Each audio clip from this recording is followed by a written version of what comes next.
Joining us now on the show, writer Andrew Kevin Walker. Andrew, thanks for taking some time to chat with us today. It's my pleasure. Thanks to you guys. You know, you've mentioned that you were influenced to write Seven based on your time in New York, and now I live in New Jersey, so I completely understand what you're saying. Yeah. Although it's very different. New Jersey and New York are both very different from when I lived there. But yeah, I lived there right. I was there right as the crack epidemic was kind of spiking. I was there kind of 86 to 91, and it was a very different time than it is now. It was a very different Times Square, etc. But yes, it's still a lot of that spirit of the city still remains. Now, can you walk us through kind of your process of writing Seven, just from the idea that you had to do it, and then to just kind of the bitter end? Yeah, I mean, a lot of this stuff, I probably be repeating things that I've said before, so I'll strive, although I'll fail, to say it in a different or more interesting way. But I mean, I had studied film at Penn State. Had an amazing screenwriter teacher there, Jeff Rush, who teaches at Temple now. I moved to New York to kind of break in, as they say, in the film industry. I PA'd on films and stuff to begin with. Then I focused in on having a regular job. I worked at Tower Records, a contained 40-hour work week, so that I could have time to write. So I wrote Seven while I was working at Tower Records. The stuff that I was doing with some of the smaller film companies that were in New York at the time, and these were really low-budget companies, I don't know if you remember Troma, the guys who made... Oh, of course. This was kind of even lower budget than them, so that gives you an idea, lower budget than the Toxic Avenger. But there was, obviously, at that time, you could put almost anything on film, and it was film at the time, and it would be a VHS tape in no time, and at least one video stores would buy at least one copy of pretty much everything. And there were video stores in every corner, so there were a lot of companies that were making a fine profit, making lower budget kind of horror. That's kind of where my head was at in an exploitational headspace for some of the companies that I'd worked for, either PAing or done a little bit of writing for. So, the idea of the Seven Deadly Sin murders is a very exploitational, sensational, one sentence, kind of pitch. Right. I came up with the idea. I wrote it. Hopefully, it kind of grew to be a little bit more than that. But I proudly embraced that it's as much a horror movie as a detective, thriller or procedural. But yes, the process for me at that time was work at Tower Records, write at night. I'd say write in the morning, but I never got up in the morning like a typical writer.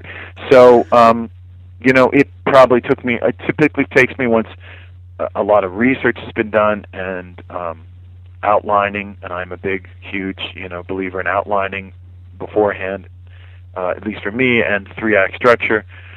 Once I have that stuff figured out and start actually writing, it usually probably takes me around 3 months to write a script, typically. But back then it probably took 4 or 5 months because I was working full time at Tower, right. And I just wrote it while in my off hours. And by the time I had finished it, there was a whole nother journey to be taken, trying to find an agent for it, trying to get it out there, especially to get it from New York to L.A. For sure, yeah. Somerset and John Doe are remarkably similar. They're both methodical, exacting, patient, and both of them in their own way are trying to exterminate what they perceive as evil in the world. Do you think Somerset realizes on a conscious level that he and John Doe have a bond? I think so to a certain extent. I mean, certainly they're both an expression of something that I felt, which was a sensitivity, maybe an oversensitivity to the random, ordinary kind of injustices of any big city. Obviously, I was living in New York City, and the city in the film isn't really named. It's like, as I like to say, it could be your city or your city. Most pretentious way possible. But I love that the city wasn't named. I love that it feels very much like New York, but then goes into spaces that feel very much like some other place. But yeah, I mean, Somerset was overly aware of things and trying to solve them, whereas John Doe was overly aware of them and trying to solve them in a completely different way. Yeah, I think that link is there. The thing that I like about Somerset, and the thing that I was kind of struggling with on a different level was, gosh, it's not easy to live in poverty in a big city, and poverty is a relative term. I mean, obviously, when things were troubled for me, I would borrow from my parents, which I was very lucky to have been able to do. But just kind of living in New York City and with not a lot of means, there are times when you think, I just want to kind of quit. I don't care why I'm here. I just want to kind of go live a different existence. I'll go find a video store to work in and be happy there, which I would have been. But there was just, for Somerset, it's kind of like, am I going to quit? Am I going to stay? Am I going to be a pessimist? Am I going to keep pumping this optimist, Brad Pitt's character Mills, full of pessimism, until he finally turns around and kind of parrots back or confirms my pessimism. And I just love that once it's kind of confirmed for Somerset, he doesn't want to accept it. Oh, wow, yeah. Now, well, that's the idea. Now let's take a trip back in the time machine and get into your headspace when you found out that David Fincher was going to be directing it. Like, what was the first thing that you kind of like thought of when you heard that?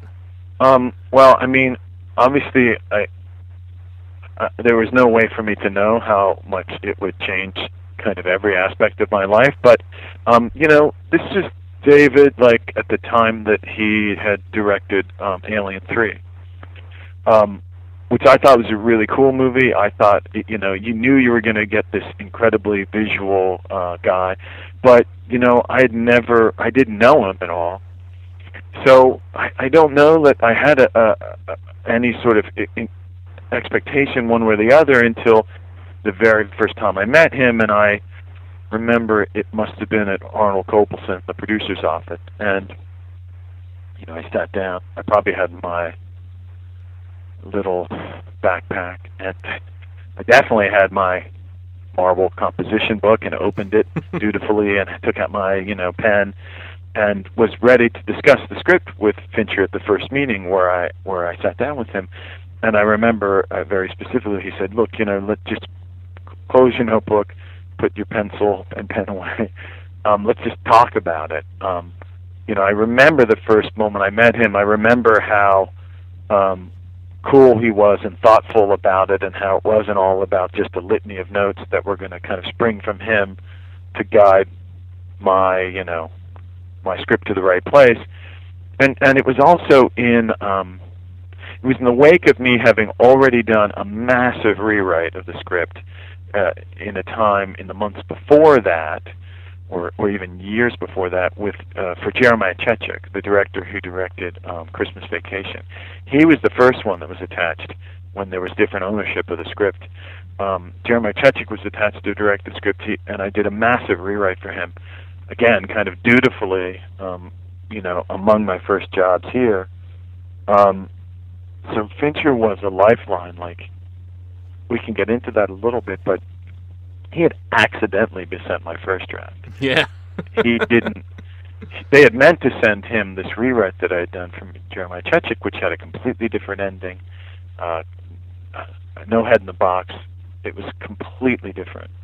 And when Fincher said, "Oh yeah, I really like this," and had talked to whomever had sent it to him and referred to some of the things from the first draft, they were like, "Oh no, we sent you the wrong draft.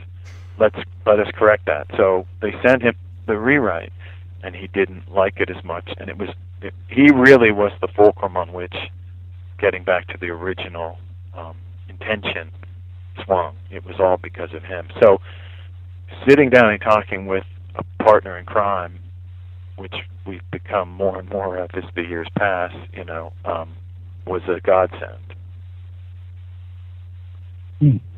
Most of us have seen the alternate storyboard ending where Somerset shoots Doe instead of Mills. How did it go down in your original script? In the original script is the way it is now. Oh, wow. There was a whole different kind of prologue where you saw Somerset go and look at this house that was kind of out in the suburbs of where he was going to end up, and then travel back into the city on like Amtrak, which was kind of the way that I would travel from my Pennsylvania suburban existence, because I'm from Mechanicsburg, Pennsylvania originally, and I would travel on the train from visiting my family each time I was going back, and you'd see the kind of suburbs out the window turn into, you know, New Jersey, no offense, guys, swampland, you know, wreckage out in kind of deserted, you know, fields and burnt out cars, and then you'd go into the tunnel and pop up in Penn Station. You know, always see New York on the horizon, and you'd come into this, you're kind of thrust into the city from that direction. You know, once you went from Philadelphia through, you'd pop up in the middle of the city. It wasn't like you rode through the city. You went underground to get in, and you'd come up in the middle of it, and you're like, wow, oh my God. So that whole thing was kind of expressed in the beginning, and then the point is, like, towards the end, there was a whole ending afterwards where Mills is in the hospital, and Somerset's in the hospital because he had been shot, and by Mills, and kind of recovering and being kind of told, you know, well, Mills is being charged, and Somerset was making the choice at that point. I was really in the script hitting it on the head, like, is he going to stay? Is Somerset going to stay? Is he going to go? Is he going to quit? Or is it like he's been wanting to the whole time? Or in the face of this ultimate pessimism and evil winning, is he going to stay? And he did stay. Fincher kind of does that with the last line, and there is Somerset's character saying, "I'll be around," which is a much conciser version of it. But to speak to what you're talking about specifically, in the original, Mills kills John Doe and shoots Somerset just to make sure he can kill John Doe. That was kind of how far he became Wrath, to say it in a corny way. The version in the storyboards of Morgan Freeman's character Somerset shooting instead of Mills doing it, kind of in a way stepping in front of the bullet, not literally but figuratively, came out during the process of trying to appease some concerns by the producers in the studio, etc., that the ending was too bleak. But if I were gonna guess, and there's no way for me to know entirely, so it's probably wrong for me to guess, it was an effort on Fincher's part to address those concerns about the ending being too bleak. But the original draft was Mills doing it. That's kind of the whole point. It was that when I came up with the idea of Seven Deadly Sin Murders, from the very beginning, before I'd written a word, or even started to kind of put the sins in the order that they would, structurally, the order that they would appear in the story, Wrath was always going to be last, and the cop was going to become Wrath. That was always the easiest way to explain. Here's the story where Seven Deadly Sin Murders, in the end, the policeman becomes Wrath. That was the kind of one-sentence log line. But yeah, the ending was saved by Fincher, by Brad, Morgan, Kevin Spacey, kind of insisting upon it. Obviously, New Line was open to it. Copleston grew to be okay with it, but he, I think that he was a little nervous about it, to say the least. And there were discussions all along the line of different versions that didn't, in my opinion, fulfill the circular kind of closure of the story as it exists now, and that was originally intended. And yeah, like I say, that Jeremiah Chechik draft was off the rails, completely different. And it's weird to even think back that I'm the one who, like I say, good little screenwriter, good little soldier, took Chechik's notes and went and wrote them. I've gotten a lot more persnickety since then, where if something were going to be changing that much, I probably would have just said, look, you guys got to have somebody else do it. That's pretty much what happened with 8mm. I've never seen the movie 8mm, and once it started to go into at Schumacher's guidance, once he started to guide the story away from a place that made sense for me, rather than just kind of do these notes that didn't work. I just walked away and tried to keep my mouth shut, which I did. But I've never seen the movie, and I know it's vastly different from the script. Funnily enough, I feel like there's almost enough time now that's passed that 8mm could be remade and made properly. But I've only seen the trail that it was kind of heading off on, and I've had people who have seen it tell me a little about it. But yeah, it's one that I'll probably go to my deathbed without having seen. Or I always joke with my friends, I'll be like, I will be on my deathbed, and I say, go put 8mm on, and it'll be the last thing I do. I'll watch it as I slowly pass.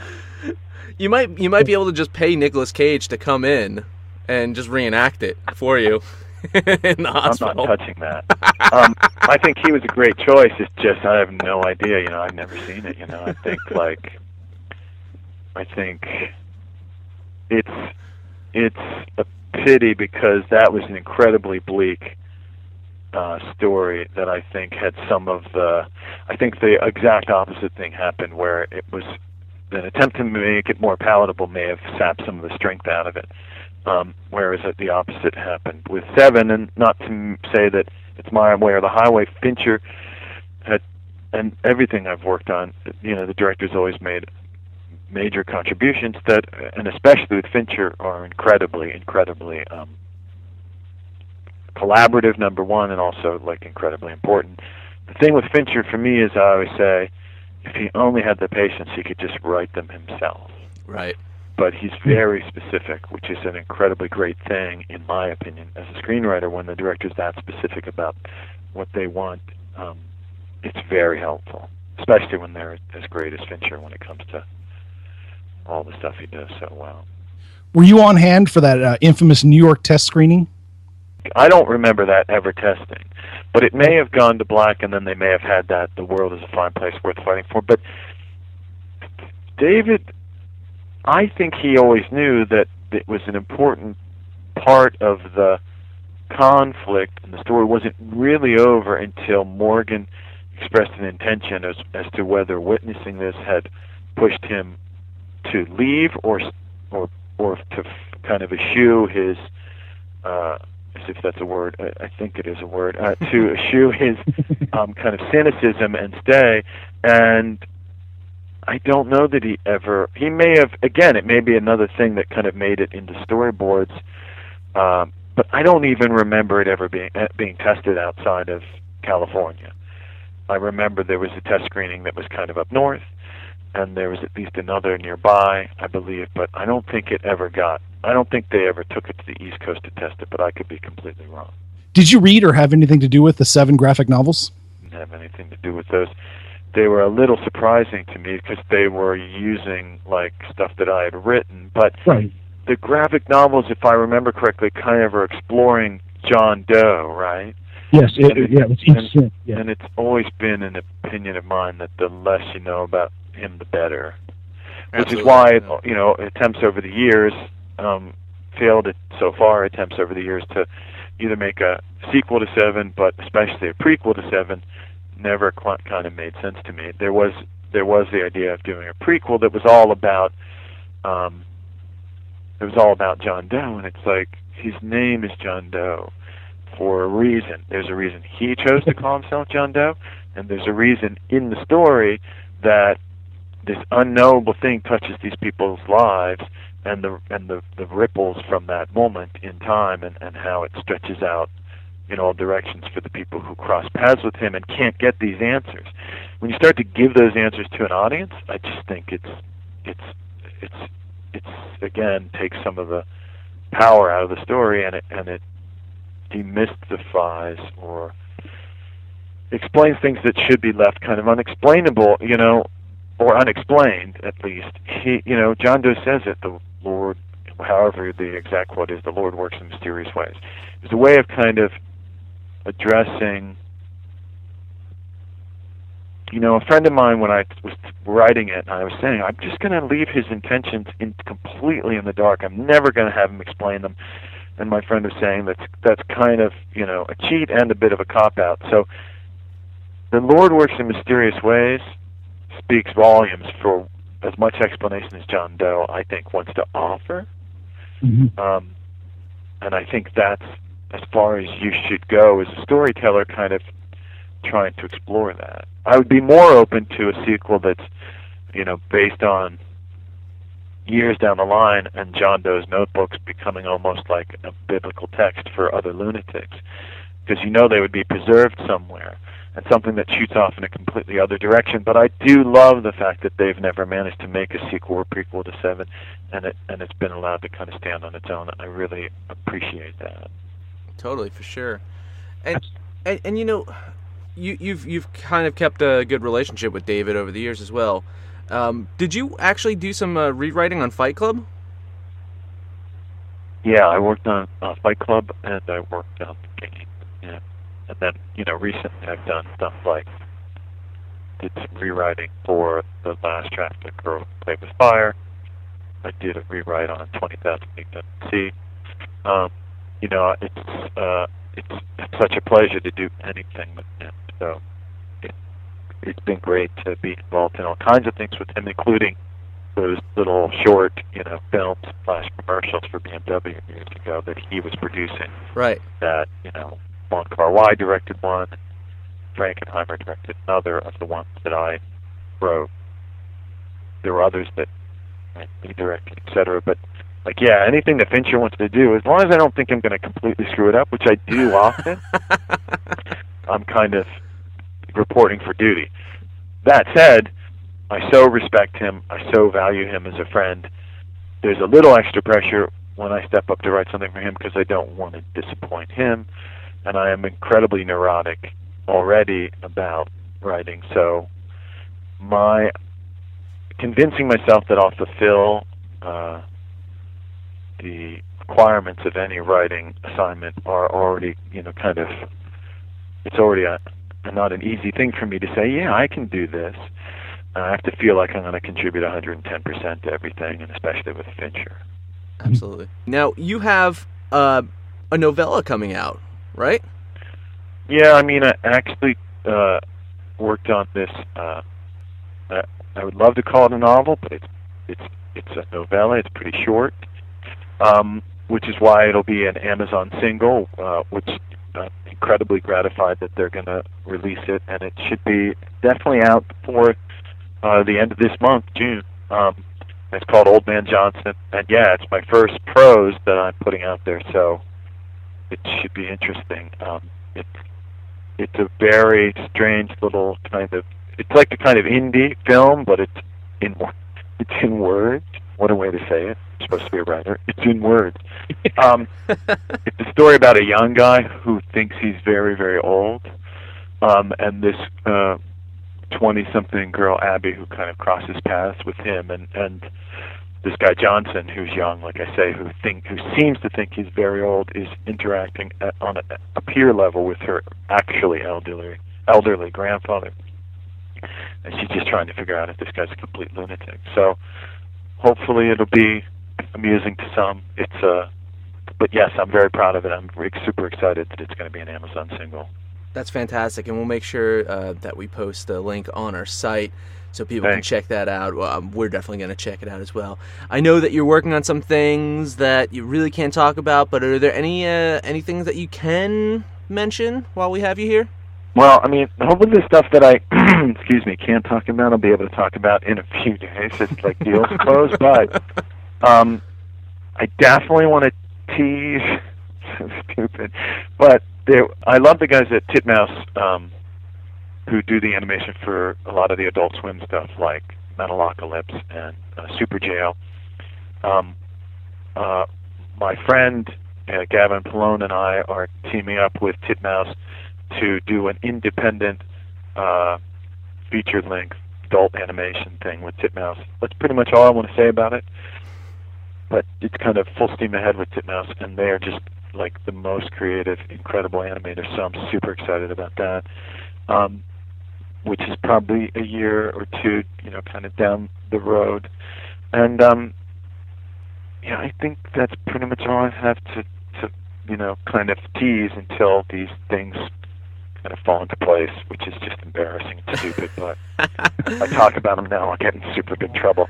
But yeah, thank you so much. I really appreciate it. Absolutely, man. And I can only hope that one of those secret projects that pops up is that Silver Surfer movie that's been kind of talked about for many, many years. We need a good Silver Surfer movie. We need you to write that Silver Surfer movie. I will always be trying to revive that. And I did write it. I did write a standalone Silver Surfer Fox years ago. And the thing for me that's a little frustrating is that my Silver Surfer script is never leaked, which is great that like I and those around it have protected it and not had it get leaked. But after so many years go by, you kind of wish, like, I wish somebody could read it, other than the 5 people who read it.